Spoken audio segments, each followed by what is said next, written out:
السلام علیکم ورحمۃ اللہ وبرکاتہ۔ Welcome to back my new blog. ایک بار پھر سے حسین الٹی بات میں آپ سبھی کا خوش آمدید ہے۔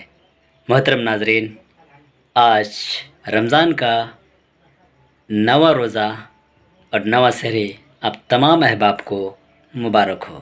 کیا کیا کر سکتا ہوں، کیا ایکٹیویٹی ہو سکتی ہے، ان تمام باتوں کو اپنے ویڈیو پہ شیئر کرنے کی کوشش کروں گا۔ ابھی فی الحال اذان ہو چکی ہے۔ اذان جب ہو جائے تو ہمیں کیا کرنا چاہیے، وہ باتیں آپ لوگوں کو پتہ ہے۔ تو نماز پڑھنا چاہیے، تو نماز پڑھنے جا رہے ہیں کہ میں دکان آ چکا ہوں، اور دکان آنے کے بعد پورا سامان سیٹ اپ کر چکا ہوں۔ سیٹ اپ کرنے کے بعد اب چلے ہم آپ کو ایک چیز دکھاتے ہیں۔ یہ ہے دوپٹہ، اس میں بہت سارے کلرز ہیں، آپ کو ڈیفرنٹ کلر۔ یہ کہانی ہے ایک کسان کی جس کا نام احمد تھا۔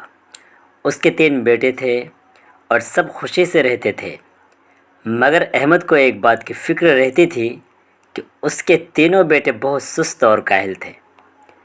احمد انہیں جو کام بھی سونپتا وہ اسے کرنے سے بھاگتے یا بہت دیر سے کرتے، اور اس طرح وقت بھی ضائع ہوتا ہے۔ وقت گزرنے پر تینوں بڑے ہوتے گئے اور مزید کام چور بھی۔ پھر بہت سوچنے کے بعد احمد کو ایک ترکیب سوجھی۔ اس نے اپنے تینوں کام چور بیٹوں کو بلایا اور ان سے کہا کہ پیارے بچوں، ہماری زمین کے نیچے سونا چھپا ہے، جس کو پا کر ہم مزید امیر ہو جائیں گے اور خوشحالی سے رہیں گے۔ لیکن یہ سونا میں اکیلا تلاش نہیں کر سکتا، اس کے لیے مجھے تم تینوں کی ضرورت ہے۔ کسی اور کو بھی مدد کے لیے نہیں کہہ سکتا، ورنہ وہ لوگ یہ سونا خود لے جائیں گے۔ اس لیے میرے بچوں، تمہیں میری مدد کرنا ہوگی۔ تینوں بچے سونے کا سن کر بہت حیران ہوئے اور سونے کی تلاش کے لیے راضی ہو گئے۔ تینوں نے بڑے جوش و خروش اور محنت سے زمین کی کھدائی کرنا شروع کر دی۔ جب کھدائی مکمل ہو گئی اور سونا نہ ملا تو تینوں نے اپنے ابا سے پوچھا کہ یہاں تو کوئی سونا نہیں ہے، کیا آپ نے ہم سے جھوٹ بولا تھا؟ احمد نے کہا، بالکل نہیں، جھوٹ بولنا تو بہت بری بات ہے، میں نے بالکل جھوٹ نہیں بولا۔ احمد نے ان تینوں کو بیج دیے اور کہا کہ زمین میں ڈال دو۔ احمد نے کہا کہ بیٹا، خزانہ یہی موجود ہے، مگر تم لوگ جلدی کر رہے ہو، اور جلدی کا کام شیطان کا ہے۔ اب تم لوگ وضو کرو اور دعا کرو کہ تمہیں خزانہ مل جائے اور ہمارے علاقے میں خوب بارش ہو۔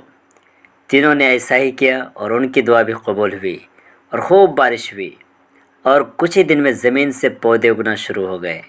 پھر کسان نے اپنے بیٹوں سے کہا کہ دیکھو، یہی وہ خزانہ ہے جس کا میں نے تم لوگوں سے کہا تھا۔